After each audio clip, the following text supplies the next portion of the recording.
Everybody, welcome to our first webinar in a long time, and the first in a long series. We're gonna get started on how to use Stack AI to mostly leverage AI applications in the enterprise.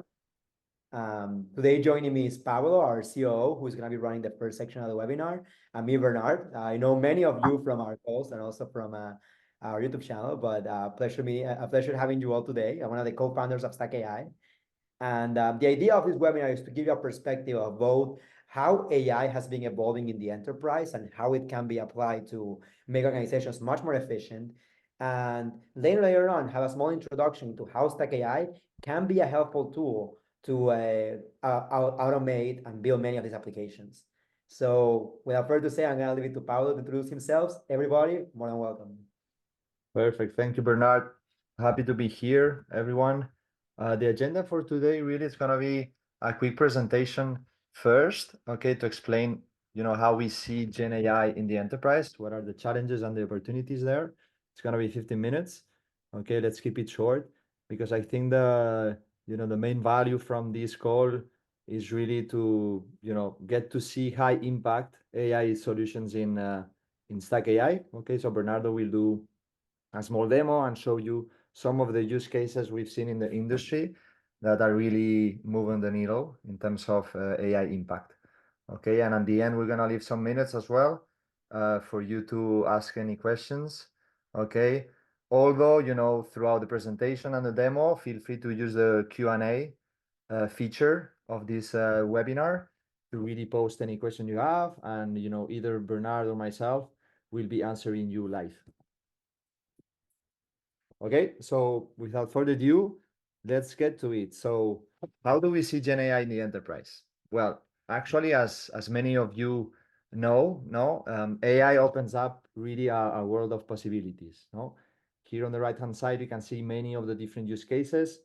You folks are building internally, what we've seen in the different, enterprises that we are working with. So there's different categories or different words that you can, hear. So AI assistants, for example, to draft content for project proposals, to help, HR surface resumes. You can also think about automations. Okay, so how to, for example, review compliance of marketing and sales communications at scale, with using AI. You can also think about search engines. So how to, get the right information from your company knowledge base. Okay, and finally, you can think as well about chatbots. No, how to build, a chatbot that is helping your employees, doing the onboarding or getting some information about internal policy. Okay, so many different use cases, many different words that people use, but in a nutshell, this is how we like to view those applications in Stack AI. You can think about two big categories. Okay, the first one is knowledge base or knowledge management. Okay, and the second one is more related to back office automation.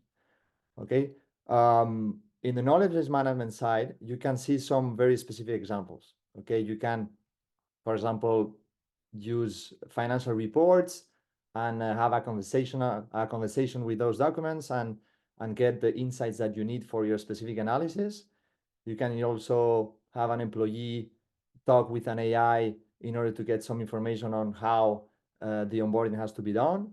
And also we've seen as well in healthcare, so physician getting some suggestions on how to answer a specific patient. No, in terms of interfaces, we see these more targeted toward custom ChatGPT interface, okay, with your look and feel of your enterprise.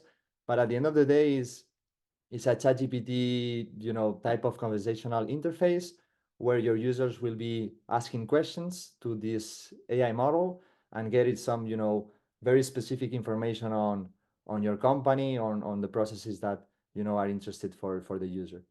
On the other hand, we have back office automation, okay? And this is something that we see that, first companies start building those knowledge-based managements with AI because they are more intuitive. And it's, what people are trying out there with ChatGPT, honestly. And now we see more and more people focusing on the back office automation. Okay, and those are more advanced use cases. We put there 3 examples. So the first one, for example, can be, scraping websites and classifying them and taking, you know, important insights from that scraping in order to help the sales team or the marketing team with the lead generation process.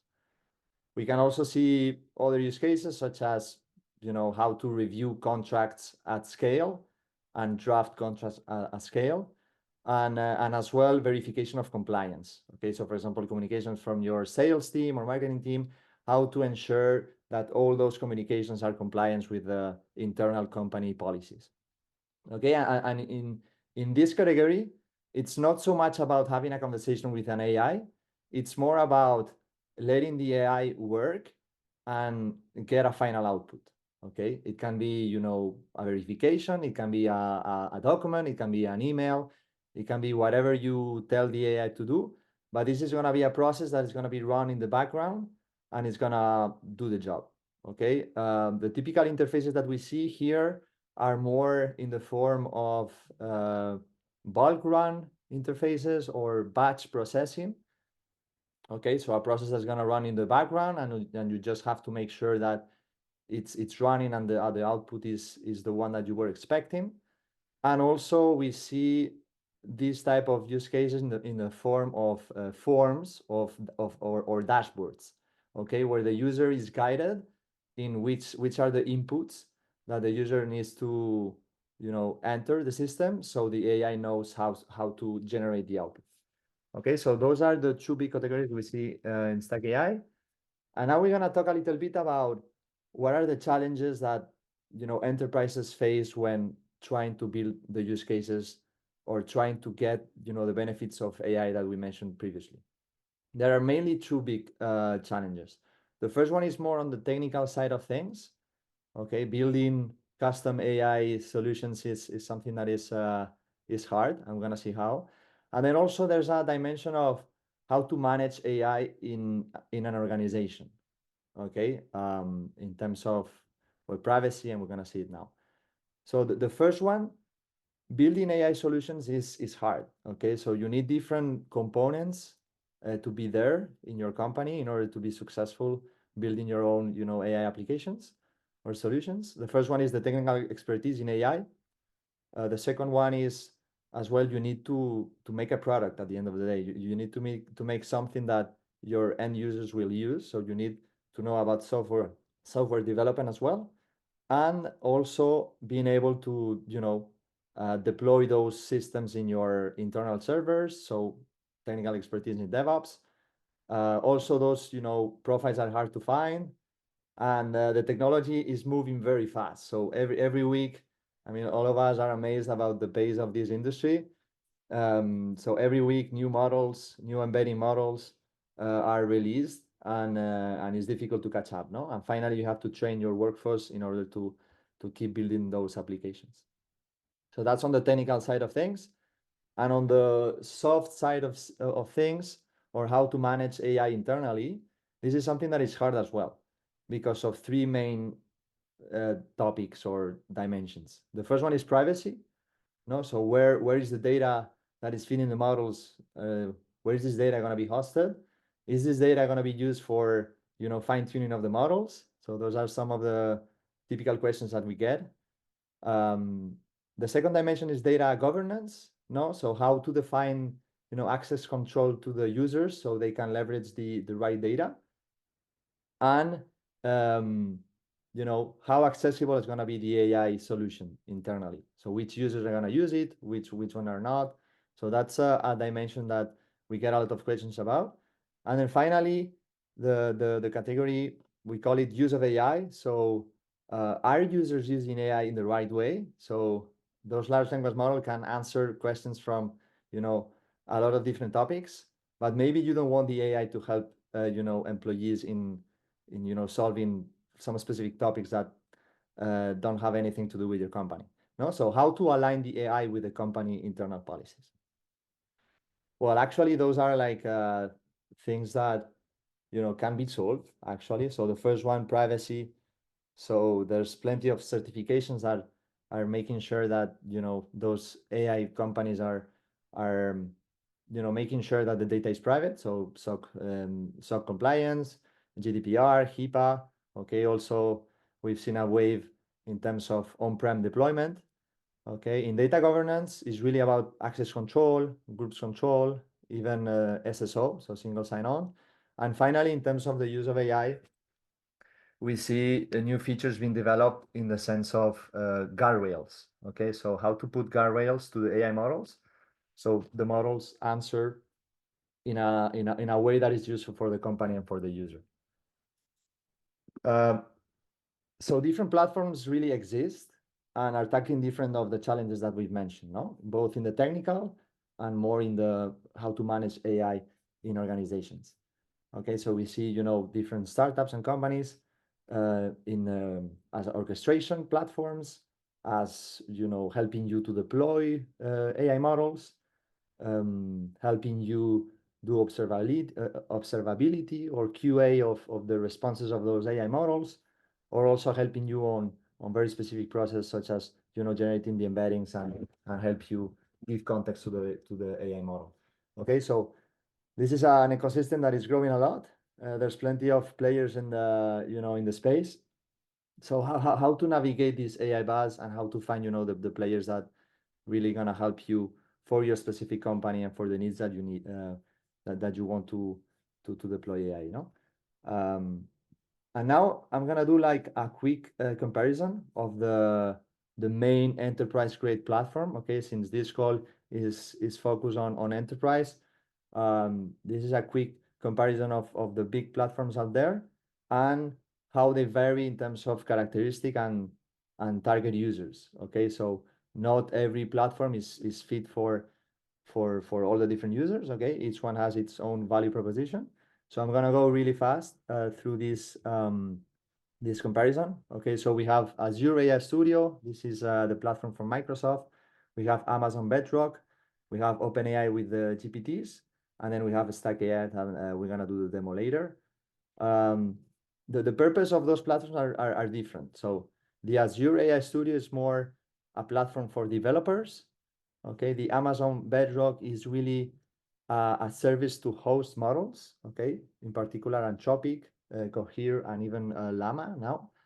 And OpenAI GPTs is very abstracted no-code builder to help users build very quick ChatGPT interfaces. Okay, and then Stack AI, it's more low-code, no-code builder interfaces with its own characteristics. Okay, in terms of user experience, well, we can say that Azure AI and Amazon Bedrock, since they are more targeted to developers, require a setup that is a little bit more advanced and more complicated to do. There's no really pre-built interfaces. Okay, so they focus really on the back end of the AI applications. Then we have OpenAI GPTs that is, the setup is really easy, but it only offers a ChatGPT sort of interface. Okay, so you can relate to the two categories that we mentioned before, the knowledge base and also the automation. And Stack AI really, it's, well, you're gonna see later, but it's a drag and drop builder where you have different pre-built user interfaces. Okay, so ChatGPT style, but also form. You can also process batches and do this bulk run. And it's more intended for like more complex use cases that we see in the industry. Okay, model accessibility. Well, as you know, the Microsoft one, Azure AI, is more focused on OpenAI. They also host Mistral. Okay, Amazon is Anthropic. OpenAI is OpenAI, and Stack AI, we are agnostic in that sense. So we host all the top performing models, closed source and open source, that you can find out there. So we have there some exotic, not so exotic anymore. So Perplexity, for example, DeepGram, 11 Labs. So there's plenty of models besides the typical ones, so OpenAI and Anthropic. Integration. So this is something important. No, how are you gonna integrate your own data into this AI pipeline? So for the Microsoft Azure AI, of course, it's the Microsoft ecosystem. That's one of their value proposition now. For Amazon is they only offers running models. Okay, so they are very much focused on this hosting service. OpenAI, well, if you've tried to build your own GPTs, you will need to upload your own documents or do some connections with API.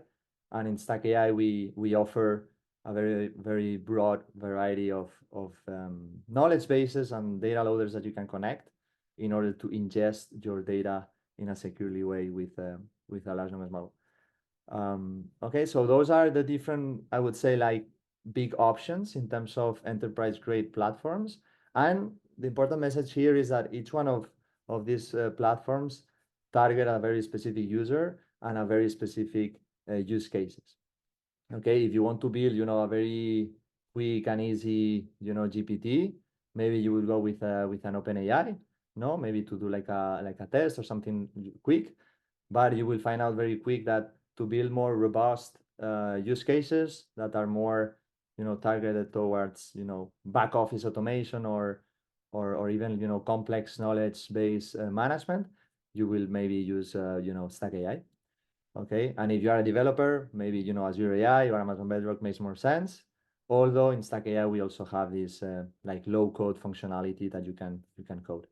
Okay, so everything is a matter, of trade-offs, and now we're gonna focus on Stack AI. So now it's gonna come the fun part of the webinar, and I'm gonna leave the floor to Bernard, that is gonna first do, a very quick demo on, what we call the canonical flow in Stack AI. So a very, typical use case that we see in Stack AI, and then he's going to elaborate more on specific high impact use cases that we've seen in the industry. Perfect. Well, thank you very much for the kind introduction, Pablo, and for going through all the details. To get started, I'm going to share my screen, and we're going to be exploring a little bit of the Stack AI platform together. For those of you who are already familiar, this is the main Stack AI dashboard. Once you have your Stack AI account, you're welcome here.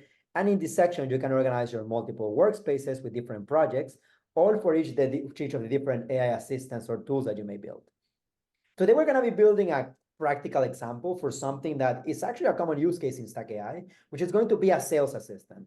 We're going to build an AI tool that knows everything about a company and how to sell their product. And from it, build an assistant that can help their sales team automate some of their processes or answer questions as they're operating. So to get started, let's build a new project. We click here on the new project button, and we're going to be brought up to this window with a lot of templates. At Stack AI, we have made sure that we cover many use cases out of the box, such that you don't have to get started with a blank canvas in front of you.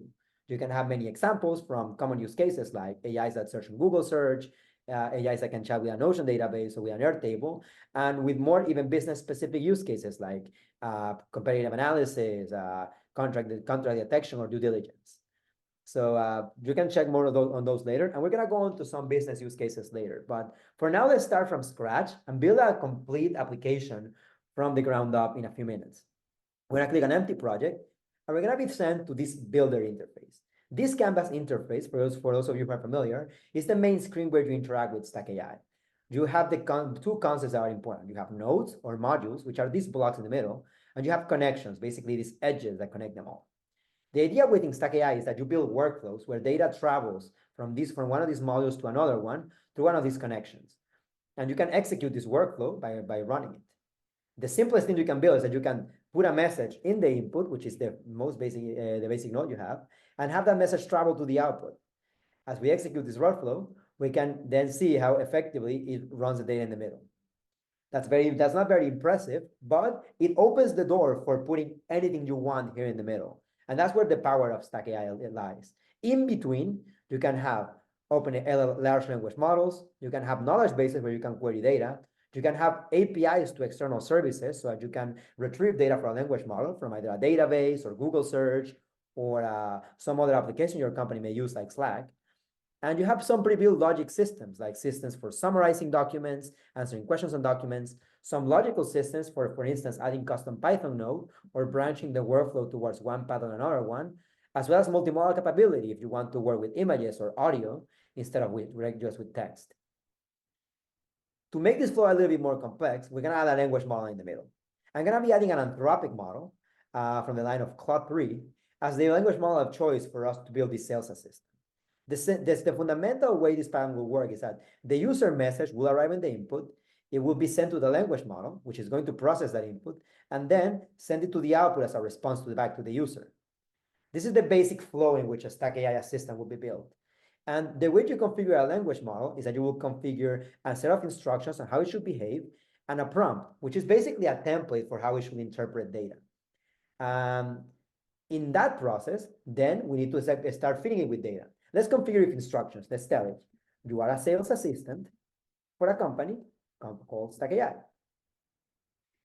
And as part of that prompt, we'll also tell him, you will receive a user message from a sales representative of Stack AI, and some context to answer that question. Message. And then comes the interesting part. We need to add context for this language model to know what Stack AI is and how the sales team works with it. To that end, we're going to use the concept of knowledge bases. Knowledge bases are basically systems that will index data from documents, websites, or multiple sources and give them as reference for a language model to then query and retrieve answers to the user. The way that you add a knowledge base, in this case, we're going to add a documents knowledge base, is such that whenever an input arrives, that input will query the knowledge base you have.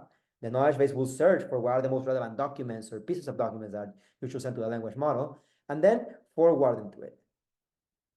As you can see now, the language model is giving us a small warning. This node, document M0, is not being used, meaning that we connected this knowledge base, but nowhere in the prompt or the instructions we're telling the language model that this is the actual knowledge to answer questions. So in the prompt, if we look at the examples of how prompts should be implemented, we see that we're supposed to also specify these knowledge bases within a curly braces notation. So it will tell it, the following is context from Stack AI. And I'm going to divide it here a little bit. And in curly braces, place the name of the knowledge base, the ID it has. What essentially is going to happen is that every time this workflow is executed, I'm going to send this user message. I'm going to send it to a knowledge base. The knowledge base will return chunks of text that answer the question of the user. And then in every request, it will replace in here those chunks of text and in here the user message. And this is what you will, for instance, send in the prompt to the language model, which then following the instructions will reply. I'm going to upload some documentation in here, which basically comes from a small sales playbook that we prepare on the platform, and have that as a reference for the language model to know how to answer requests on the platform. Collection of small PDFs. You will see that whenever you upload a PDF, there's a process in which they're going to be loaded, they're going to be indexed, they're going to start being uploaded, processed, parsed, and from there, indexed in the knowledge base. As soon as you index a document, you can have visibility on how the document is being managed and how is it being analyzed, and control the parameters for how you want to query, whether you want to use a particular data extraction, whether you want to detect text in images using OCR, whether you want to search with more advanced mechanisms like re-ranking, query transformation, or optimize the parameters for how many results you want to give to the language model, 15 chunks of text, and this certain amount of characters. When we go to preview a document, we can see how this document is actually being parsed. For instance, in this case, it's a blog post from Stack AI. How is it being parsed? How from that parse we're actually chunking it, and what actually the language model is seeing from that document. And whenever we send a question, this data is going to go through this journey to export and send a response. And that's the overall workflow for a Stack AI assistant, where data travels from one point to the other and helps you respond complete requests.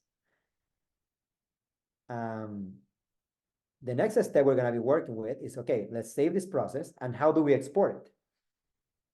You'll see that now that we have the language model functioning, we can save this project, but the next step is to publish it. Publish it means that now this project is actually hosted somewhere, and we can execute it through an interface. So we can go to our export tab, where we'll have multiple ways of exporting it.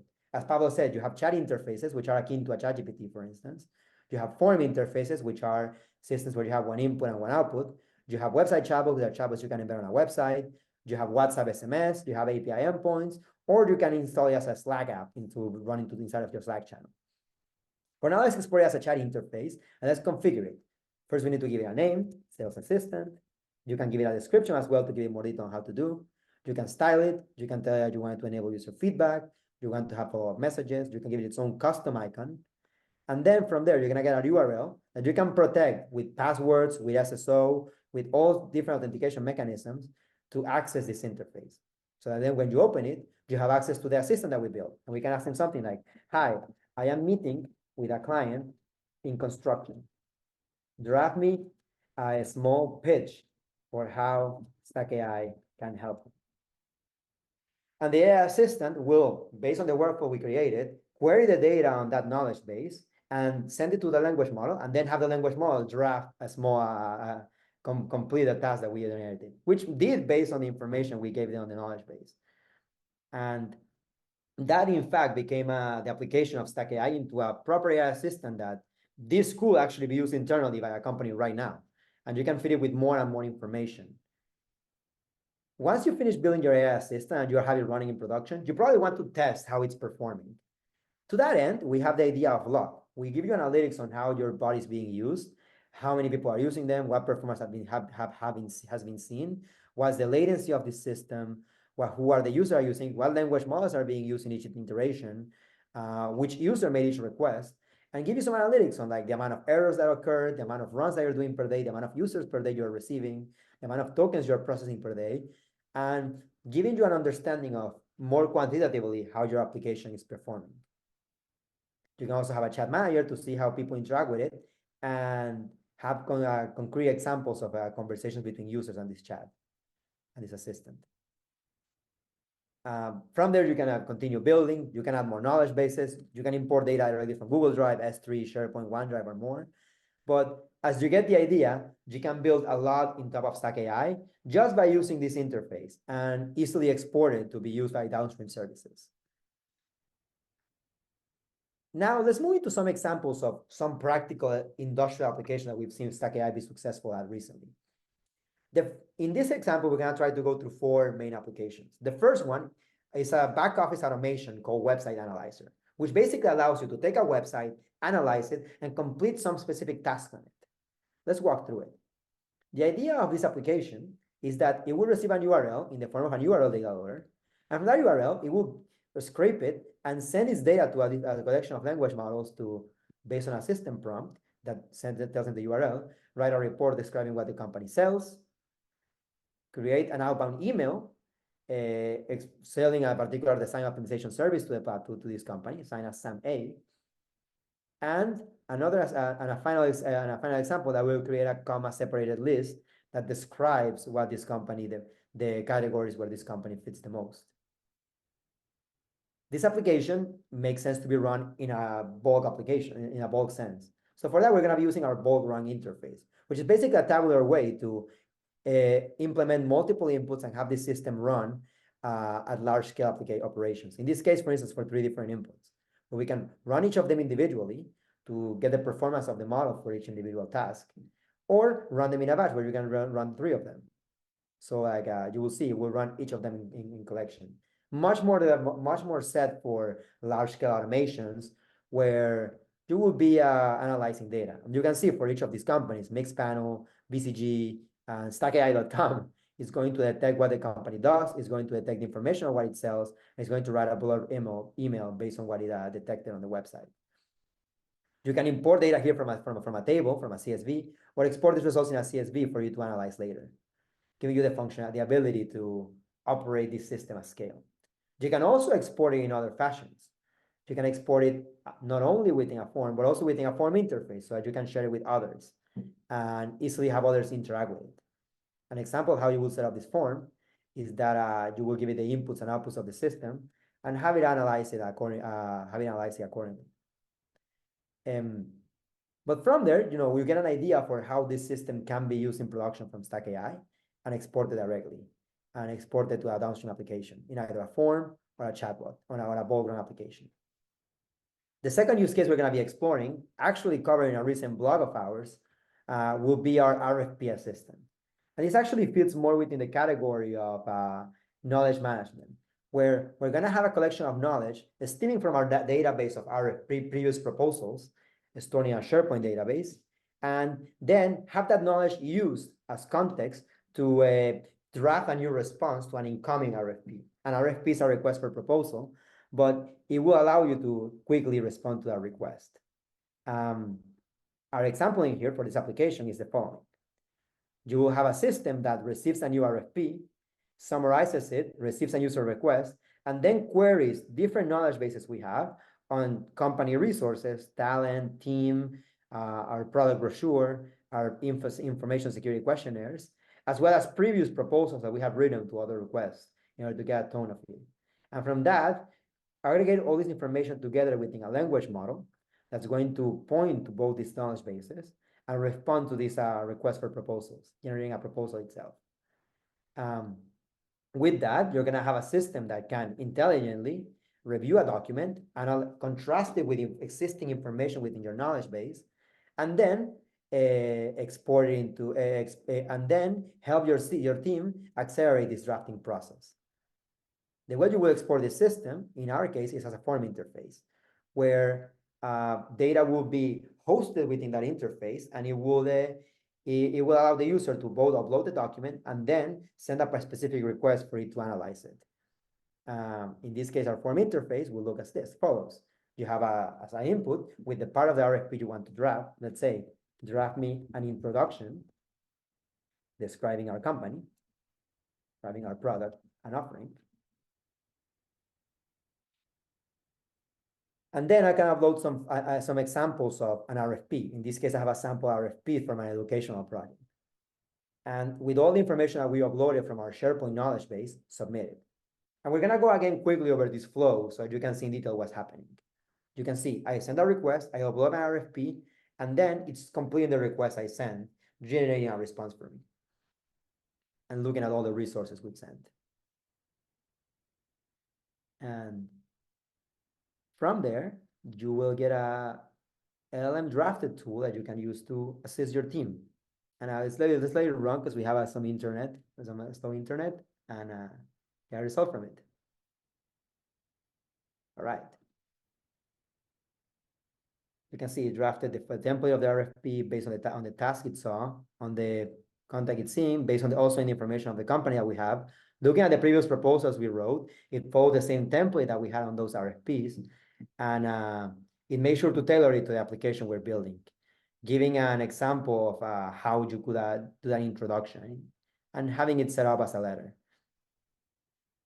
So that by itself already is a starting step to building this application. I could start adding information like who should be the leadership team, who should be the key stakeholders, and write sections such as the conclusion of the RFP or the information section of the RFP.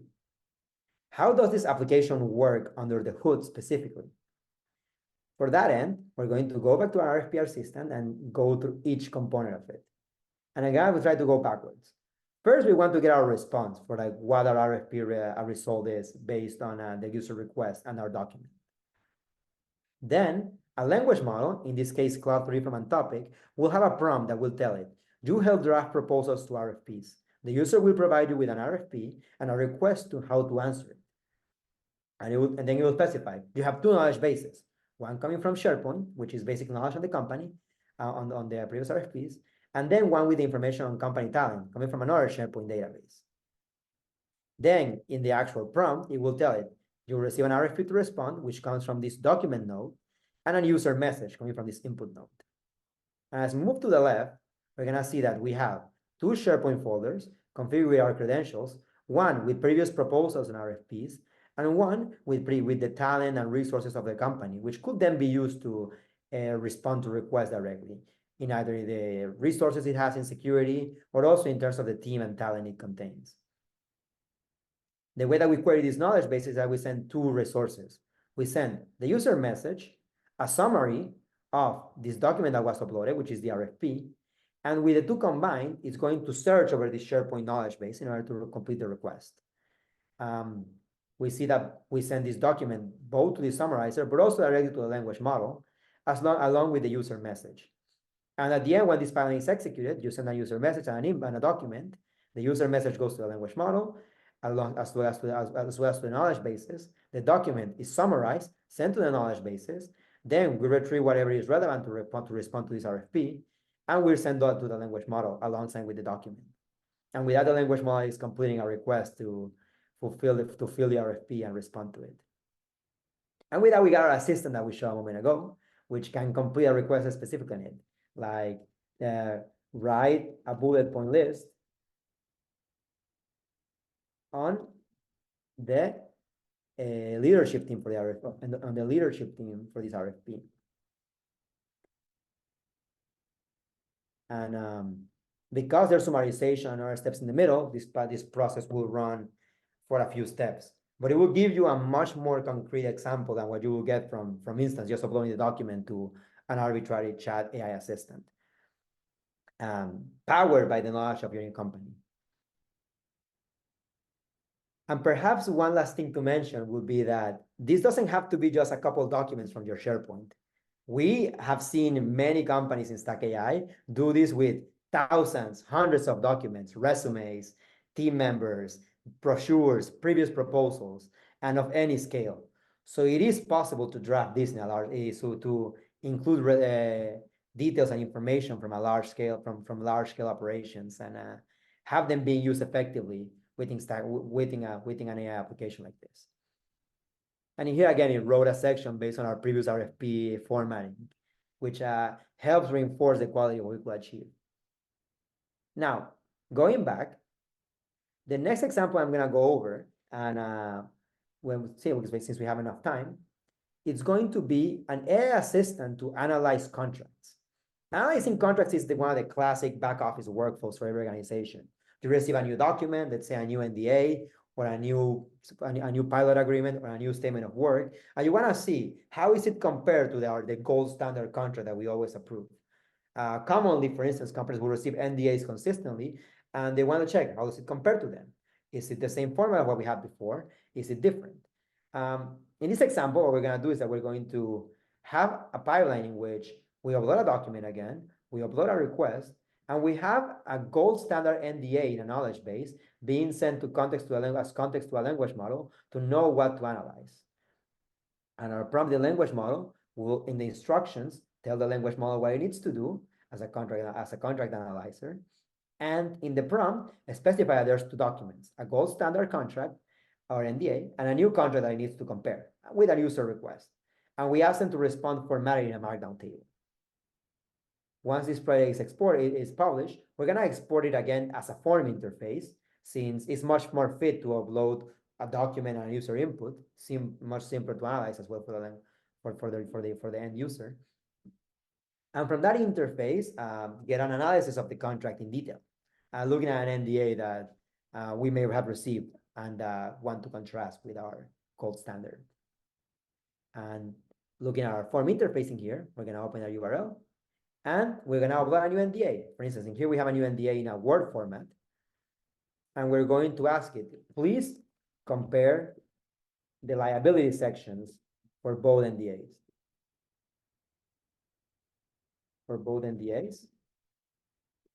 And specify if you find any red flags. So with this user request, the language model now is going to look at both contracts, one uploaded directly to the language model, and the other one picking it up based on the request of the user. And it's going to give me a detailed, nice markdown table with that analysis, which then can significantly improve the experience of the legal team reviewing these contracts over and over again. And this can easily be shared to other users. As you have seen before, our parsing mechanism ensures that you can parse these documents and give them in their proper format to a language model. And you can see here a difference between the limited liability, the key red flags found, how are they differing between the gold standard and the new NDA, and some suggestions as to like how to compare them, specifically with regards to like lack of liability limitations, covering how this could be used to respond to a request in detail. And to go back to how this application is working, this one is actually much simpler to build. We have an output that is where we expect to get this comparison of the different contracts. Our language model receives in the instructions that it is an AI that analyzes contracts and uses a gold standard reference for how the contract should look like. It responds with a markdown table listing similarities and differences. The user will actually wish parts to compare. And then in the prompt section, it tells you that it is going to receive a gold standard contract with these HTML tags and the user message. A couple of tricks in here.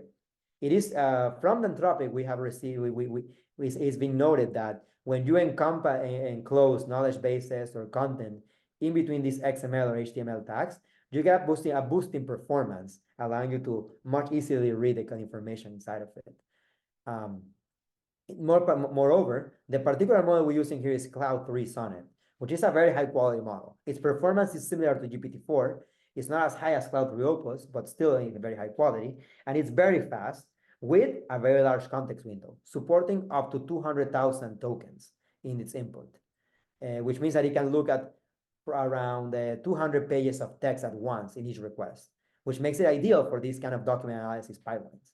In this case, hosted in AWS Bedrock, which is a private service for language models that Stack AI provides in our enterprise plan for having dedicated language models. Now, finally, we're going to go through a final use case, which is related to knowledge-based management. In particular, knowledge-based management arising from analytics. In this case, a Snowflake assistant. Many organizations have information hosted in large data warehouses in Snowflake, BigQuery, or Redshift. In particular, Snowflake has become a very popular tool for companies over the past decade. The problem with Snowflake is that data is very diverse, it's very large, and it's very complicated sometimes to come up with SQL queries that can give you the specific information you need. In this case, we built another pipeline, again, using Anthropic Cloud 3, where we're going to be leveraging our text-to-SQL mechanism, which is a special language model implemented by us that can transform text to SQL for a series of specific languages, given a table schema for a SQL database, and then connected to a Snowflake data warehouse, for which we specify the data we want to load, we specify our account, and we get the schema from this database. Once the user message is translated to a SQL query and sent to Snowflake, we then send the result of both the user message and the response of Snowflake to the language model.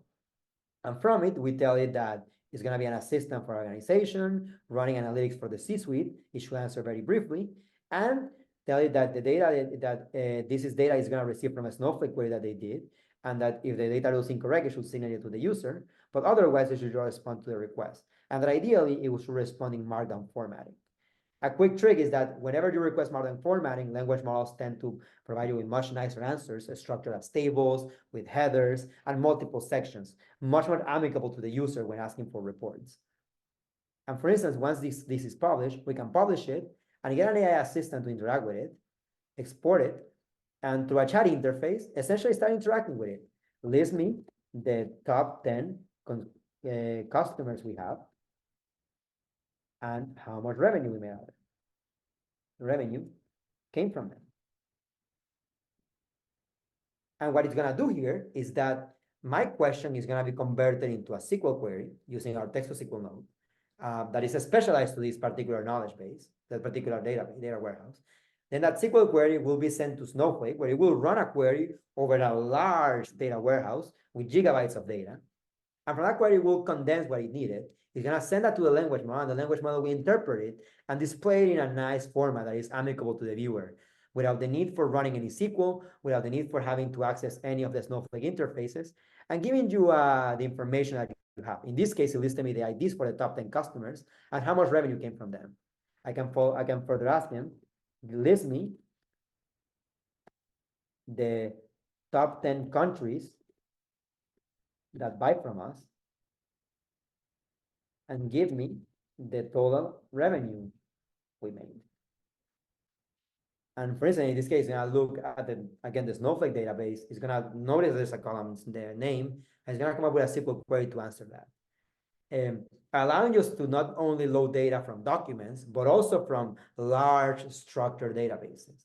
And combining the both, you can get the best of both worlds, a system that can interact with business data at a structured level like Snowflake, but also at an unstructured level like documents and PDFs, as we're more used to doing and seeing in SharePoint or Google Drive. And in this case, we'll see again our list of top 10 countries and hosting there. So with that, we concluded the demo section of our webinar. We're going to open the floor for questions and answers, and we're going to invite everybody to share their thoughts, their questions. We see there are some questions in the chat we're going to have answered together. And Paolo, I know you can answer a few of them. I can answer a few of them, but we have 10 minutes. Everybody, feel free to send questions over the chat. We're happy to start answering as well. Yeah. So I know Pablo is answering. Like, for instance, the first question we see is there any example video for using scraping tools? From Ashutosh Wal. So to answer your question, Ashutosh, indeed, there are YouTube videos that show how to use the scraping tools of Stack AI, specifically how to scrape websites. If you go to our YouTube channel, you will see a few tutorials on how to do customer support chatbots or how to build applications for compliance. And in both, we show how to use the scraping tools from Stack AI, either as a knowledge base or internally there. Um, Now, a question that I think it's a bit more fitting to Paulo, like Paulo, a user asked, I have a prospect interested in a sales assistant. He wants it to connect with 50 plus agents in Twilio numbers. Is that possibility in the horizon, or should I go to the API way? Well, actually, we have the integration with Twilio. This is something that we explain as well in some of the YouTube tutorials that we have. So follow up our YouTube tutorial and yeah, happy to schedule, a specific call with you to set it up. So Yeah. we will follow up, Juan. Thanks for the question. Yeah, and by the way, to follow up hone what Paulo just mentioned, uh, we are happy to answer questions. We are happy to meet with anybody who needs help from our team. Our team is always available in both Discord, but also in our website. You can click on Talk to Us or get a demo and meet with our team. Our Discord channel is very active, and we have an active community of over 3,000 people actively monitoring there, and that allows them to have them sharing ideas. John Kalasnikov asks, some exciting updates we can look forward in the upcoming weeks or months. So yeah, Jan, there are many exciting updates coming and things that we're building in Stack AI. Some of them are bigger projects you will be seeing, allowing you to get applications out of the box much faster. Some of them are in the ways that we're going to be handling knowledge bases, and many more are integrations with external sources. We expect in the upcoming weeks to see many more integrations and better interfaces for automating data together. And you can also keep track of all of our feature announcements on our LinkedIn, Twitter channels, and Twitter accounts, or by accessing our Discord, where you will see all of our updates. An email And as well.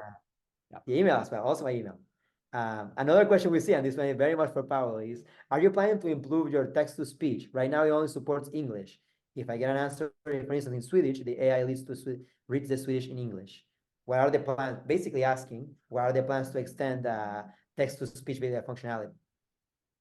Yeah, so we have integrated. So as you know, we have a couple of text-to-speech models. Those are the best in class models. So we're gonna deep dive in your specific, translation issue and see if it's a matter of our how we are setting up those integrations or if it's something that is not yet in the market. But thank you for sharing that specific, feature or dimension that we should take care of. Yeah. And by the way, something to mention is that you don't have to just use the models that the voices that we support on our 11 Labs integration. If you have an 11 Labs account with voices in Swedish or German or any other language, you can import those by simply adding your API key in the settings of your 11 Labs node. So you're gonna have the functionality to achieve that. So just Red Visual asks, I would like to understand more about the way to prompt with this XML tags text. That's a very good question and a quite technical one. Yeah. So to give you some clarity on this, by the way, this is Giuseppe from Google who wanted to clarify this. So Giuseppe, to clarify why this happens, Anthropic has specifically fine-tuned their cloud models such that information between XML tags is particularly relevant, is considered more relevant to the language model. And it pays more attention to it as a source to answer questions. So the models have been trained with that bias in mind. So that means that if you put a document inside of XML tags, for the language model, it's going to be very clear where the document starts and where the document ends. And you can do this with any other sources of data, like for websites, for knowledge bases, for the scripts from from Slack, or from any other API you may add in the middle. So it gives a lot of visibility to the model as to what is what. And that helps significantly in the analysis. So yeah, and with that, we are gonna close this Q&A section. Thank you everybody for coming and for your thoughtful questions. A lot of the questions were answered in the chat by Paolo before, discussing different scrapers, different resources, and why using a summarizer. It's very exciting to have you all in. This is the beginning of a long series of future webinars we're going to be hosting, and we're excited to see you on the upcoming ones. Thank you very much for your time today, and we're looking forward to seeing you building with Stack AI. Thank you very Everyone, much, everyone. We're gonna share the recording. absolutely. Bye.